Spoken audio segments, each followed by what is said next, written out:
Namaskaram, Hariom and divine greetings from the Sadhana team. As we enjoy the festivities of the long weekend, we are also reminded of our courageous youth of yesteryear and the responsibility that lie in our current youth as citizens of this land. Our program today reflects on the development of our precious future leaders. We look at the Sunlit Path program of the Divine Life Society in Phoenix and the work of the Gandhi Development Trust.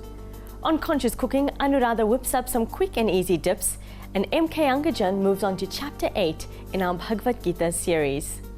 The Sunlit Path program was designed by the Divine Life Society to guide learners into making correct lifestyle choices with a strong focus on moral and ethical behavior. The program covers a wide range of topics that affect youth and helps them to find solutions to overcome their daily challenges. At a program held at the Space Nova School in Phoenix, Sadhana was there.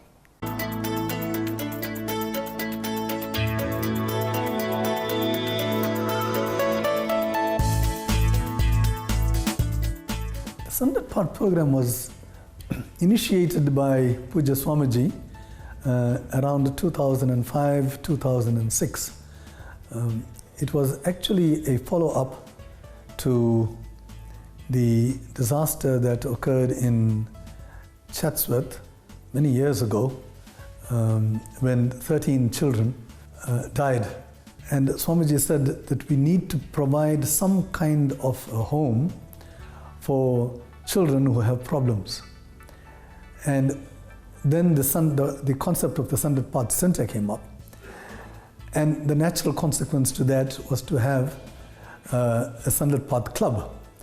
And that was how Swamiji said that we need to go out to the schools to educate and enlighten young people on the dangers of drug abuse, alcoholism, and the various kinds of afflictions that confront young people these days.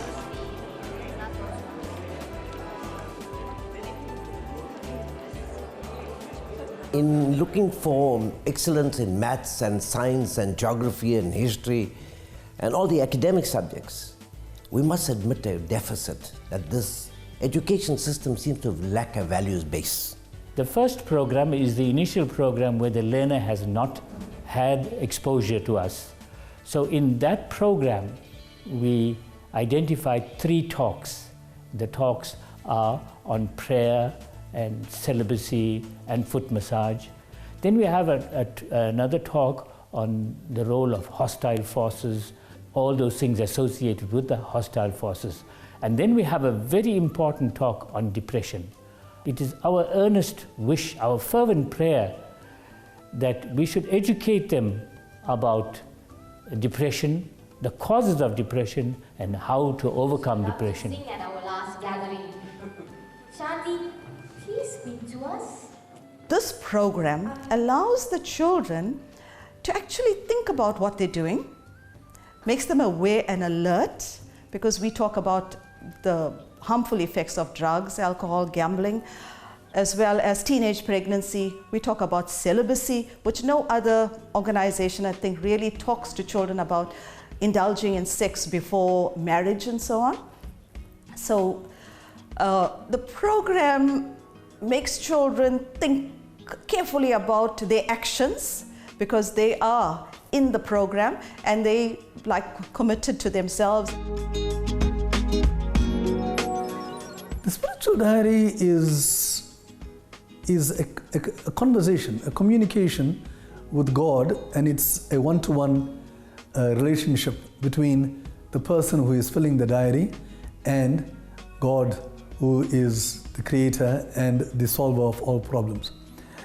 Primarily, we ask young people to look at themselves at the end of each day and look at their own strengths and look at their own weaknesses and diarize their failings for the day and also their successes. As they go from day to day, they themselves will realize that they want to get more ticks than crosses. So it is a personal growth, and it is a growth, a spiritual growth, building up their own ethical and spiritual foundations. This program, it's evident that there have been a lot of thought into taking consideration in inviting us here.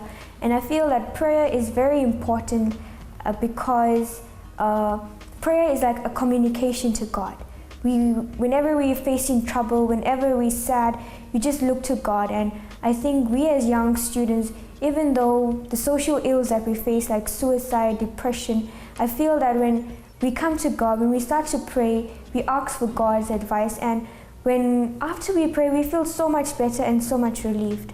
What the program did for me is that it taught me through the problems I have at home, at school, or anywhere, actually, that I can go through them, but not as a depressed person. Because everything they teach us and say, it builds us up. It builds our it helps you build your self-control and makes you a better person.